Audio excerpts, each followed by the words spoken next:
Hey there, good evening. My name is Murph, and I am the host of this show called Prog Monster, a site dedicated to progressive rock, hard rock, heavy metal, and other forms of rock music. So today, which was supposed to be this morning, but unfortunately I had lots of stuff going on, so it's now coming out now, which is much later in the evening. My series that I've been running, which is Rock Greats Who Thrilled Us but have since passed on. Today is 1991 and it's episode 28, and this one is a first for me. I usually do things chronologically, but this is the first time this has happened where both artists died on the exact same day. But anyways, we're going to go with Freddy Mercury first, because there's so much more about him that needs to be talked about. The other one will be Eric Carr, former drummer of Kiss. Okay, and then I have a boatload of honorable mentions to mention too. This was one of the tougher years. Outside of Freddie, it could have went a couple of other ways for a couple of other artists who I thought about doing too, but ultimately it came down to my familiarity with Eric Carr and my kind of liking of him as an individual. Okay, so anyways, let me fix my shirt there. We're going to talk a bit about Freddie Mercury first. So Freddie Mercury was born, he was born Farouk Balseria, and then later became Freddie Mercury as his stage persona. And actually, I think he changed his name legally to Freddie Mercury. Okay, he was born September the 5th, 1946, in Stone Town, the Sultanate of Zanzibar, which is in Tanzania, a British colony. Okay, so anyways, and then he died November the 24th, 1991, at the age of 45 in London, England. Of course, his music genre was rock, and his instruments was his vocals and keyboards, both of which he did very well. He was active from 1969 to 1991. Okay, a little bit about Freddie now. Of course, he was born in, as we said, the Sultanate of Tanzania, which was a British colony, but then they moved back to India, in which he, by the age of 12, attended a private school in which he formed a band called the Hectics, which he basically was the singer in, and they covered Little Richard and Cliff Richard and other stuff like that. One of his friends actually said that he was a bit obsessive about American pop music, and so hence the word rock came in. Okay, so then in 1963, they moved. Oh, wait a minute. Sorry, I forgot one thing I wanted to mention here. At that time, this was St. Peter's in India, which was the name of the boarding school that he went to. And at this point in time is when he adopted the kind of name Freddie. That was the name he kind of went by. I'm not really sure where that came from. I didn't see anything that indicated why he chose that name. In 1963, they moved back to Zanzibar, and he joined his parents in their flat there, living there. They moved to England the following year during the kind of revolution going on there, in which a lot of British and Indian nationals were killed. So he left and went to England with his parents. And at that time in 1969, I think, was when, there was 63 when he went there. By 1969, he had been given, adopted as, I guess, I'm not sure what the phrases you would use, as becoming an English citizen. At this point in time, he developed a friendship with Roger Taylor. At that time, Taylor didn't know he was a singer. They were just friends and did stuff together and goofed around and, just normal stuff. But he was singing in a band, and Taylor, of course, who had musical interests as well. He joined a Liverpool group band called the Ibis, and then they changed later to the Wreckage. They sang kind of like Hendrix style music, so heavy blues, I guess, is what they were singing. He joined another band after this band kind of fizzled out, and he joined another band called Sour Milk. Yeah, Sour Milk Sea. Sorry, couldn't remember the last part. The band broke up in 1970. So at this point, in April of 1970, he teamed up with Brian May and Roger Taylor in their band called The Smile. John Deacon then joined them as their bassist. Okay. At that point, they decided, he kind of pushed them to decide on the name Queen, and at the time, of course, he knew the implications of being called Queen and that it's relevance to homosexuals. But he thought it was a strong, noble type name, and he wanted them to have that, so that's why they took on that name of Queen. In April of, my handwriting is not so good. In April, John Deacon. Okay, so we got through that, and then the thing I wanted to talk. So we're going to talk about Freddie Mercury a bit. I mean, these are all facts that I read and found, so it's nice to know that, so you know where we're coming from and where he's coming from. But my opinion with Freddie Mercury is that, while not my favorite singer, and Queen is not one of my favorite bands, but there's two things about Freddie Mercury. The guy had a persona on stage that was right up there with the very best rock personas in rock music. He was a front man, as clear as ever there was a front man. I mean, this is a guy who got on stage with a diaper on, and the fans loved him. Most people would get tomatoed or egged at this point in time, but he didn't. Because he had that persona, and he gave off. A lot of people said he gave off this. If you were at the very back of the building, he gave off this persona that he was paying attention to you.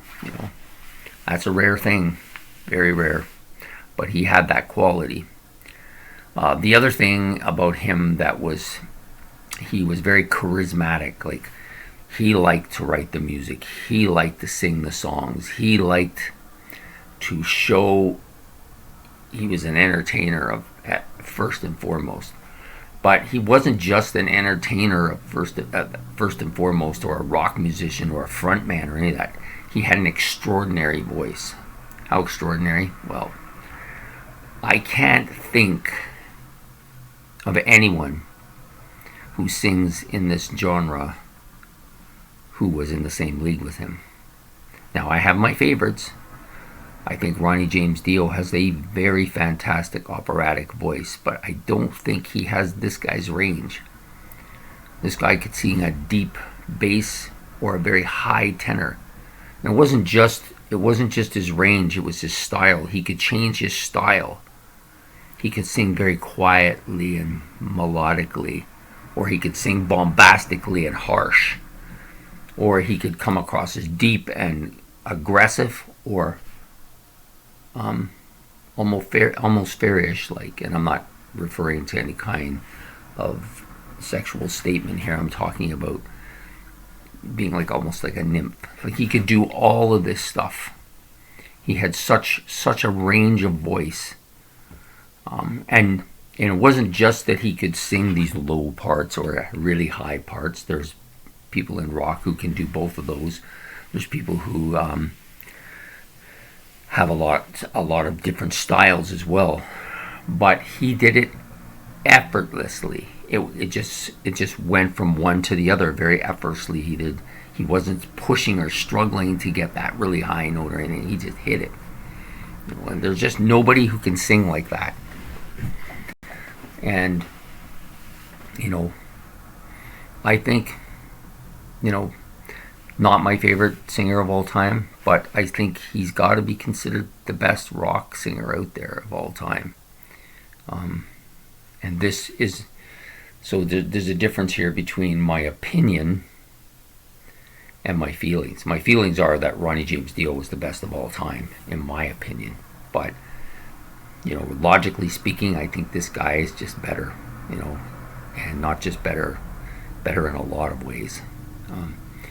So anyways, that's what I have to say about his vocal thing. He also played the piano, and he was quite good at it, I think. Added a lot of elements to Queen's music with the piano and his keyboard abilities. But he'll always be, I think, remembered for his vocal range, his style, and his stage persona.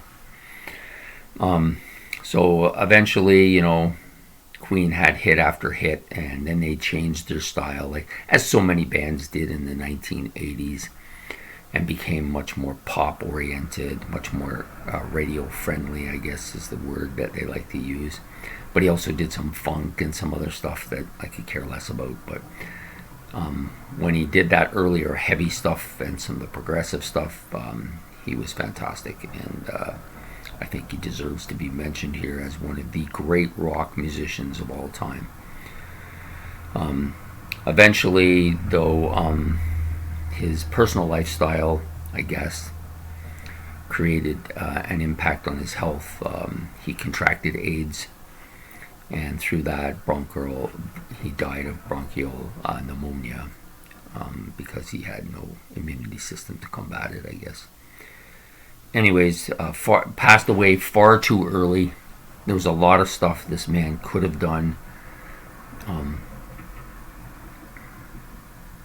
but it never will happen now. But I think he's thought of as one of the greatest rock musicians of all time, and that wasn't always the case.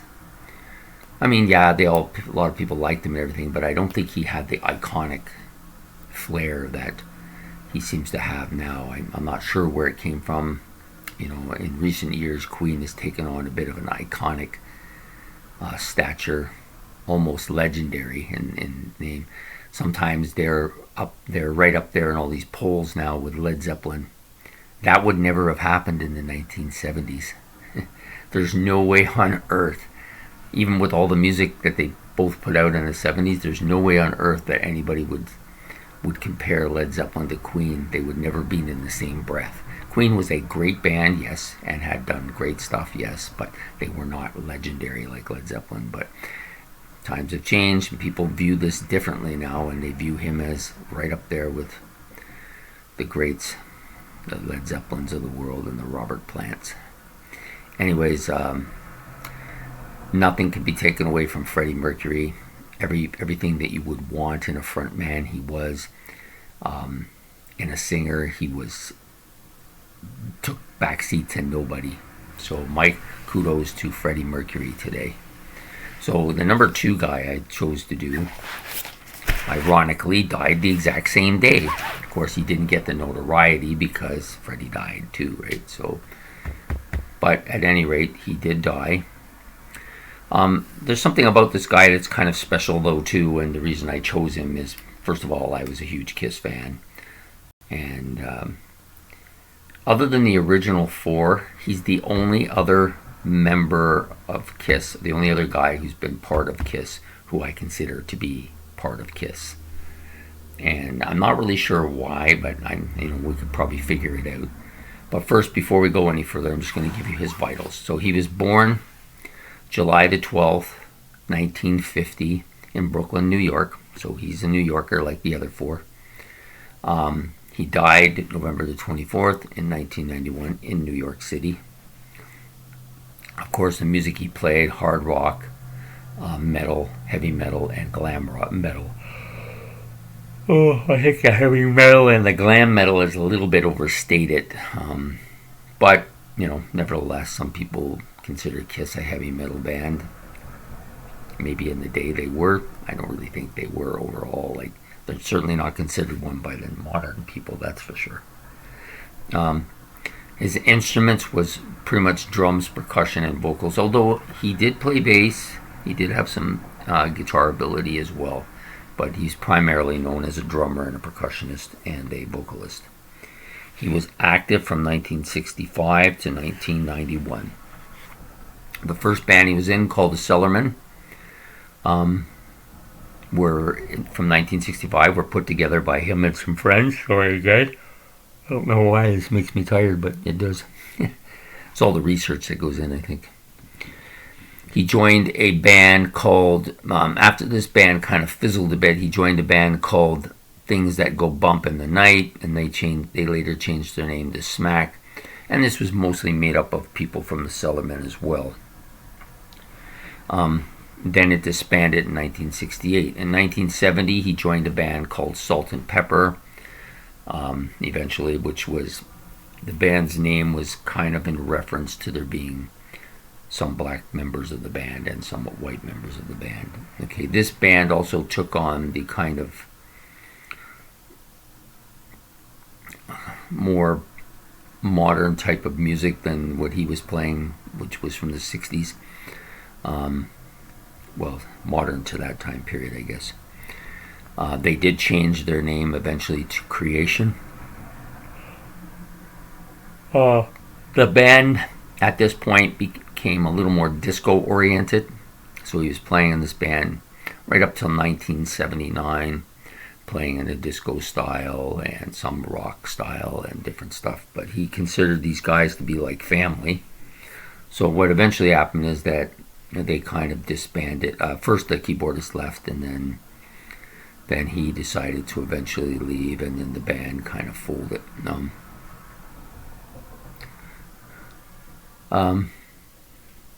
Just going to read a couple of my notes so I can trigger to what I wanted to talk about. Yeah, they had carried on from Creation under the name Bionic Boogie, which is in reference to the disco stuff, right? So by 79, of course, they had disbanded, and during this point, the keyboardist Paul Torino and him, who were friends, said that he had heard that Peter Criss had left Kiss, or that he was out of the band, or he was no longer part of the band, and that they were auditioning for drummers. So he sent in his audition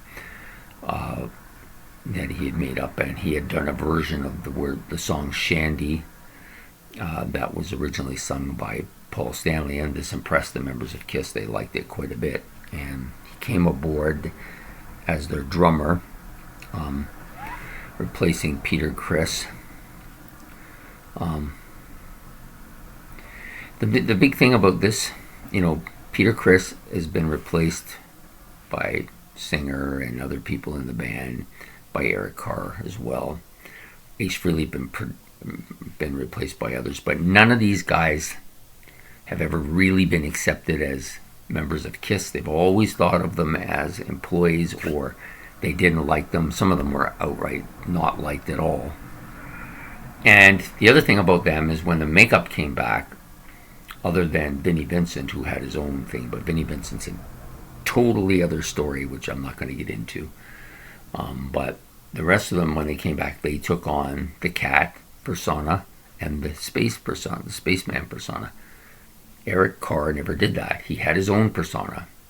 He came up with the idea. He had some different ideas, and they eventually settled on the Fox, which he became. So he was never, even though he replaced Peter Criss as the drummer and did do some vocals, he was never thought of replacing Peter Criss. He was just the new drummer. He had his own persona. He never replaced the Cat Man. And I think in retrospect, if Kiss had done this with every member that had come on since, made them all come up with their own persona, they might not be thought of as a cover band now, which is what they are, right? Pretty much. They're just people covering other people's stuff. And I think it does a disservice to both Ace Frehley and Peter Criss by doing that as well. But I don't feel that same way about Eric Carr, and I think that this is common. I think that a lot of people don't feel the same way about Eric Carr that way. The other thing about Eric Carr is that he was kind of a sweet personality. a very likable guy, and I think it stood out more because some of the other guys in the band are not so likable and more bombastic, egotistical even. And it's gotten worse over the years because they keep slamming each other in the press, and every time they write about each other, it's some nasty thing they want to say. But Eric Carr did not do this. So a lot of Kiss fans were or like me, I think a lot, just more willing to accept him as a member of Kiss. The only people that really didn't accept him as a member of Kiss were Paul and Gene, who never made him an official member. He was nothing more than an employee to them. Perhaps he didn't deserve to be more because he wasn't there when they made all the money. He just came in and got paid a salary, the same as Bruce Kulick did when he came in. But for some reason, Kiss fans still think of him as a Kiss member, and I still think of him as a Kiss member. Unfortunately for him, he got kind of paranoid about this and started having real problems with it as things went on. And it came to almost that point where he just didn't like Stanley and Simmons anymore, and there was a lot of blame put on them for what happened to him. I mean, he contracted heart cancer and the chemo. Eventually he died from this, unfortunately. That's what happened, and he was way too young. He was like 41 when he passed. And they even replaced him before he was even dead. They had another drummer in there playing with him on tour. They were going on tour with him or not on him. And that's because they didn't think of him as a member. He was just an employee. So when an employee gets ill, they have to replace him with another employee. If this was a lot of other bands, if the drummer was ill or one of the main members was ill, they might have waited around. They did this with Styx. They might have waited around for a while before they decided to do something about it, right? But not Kiss. He was an employee and he couldn't perform, so they had to get somebody to replace him, and they did, and they weren't concerned about it. They did this to Ace and Peter too at times as well, so. But anyways, that's it for Eric Carr.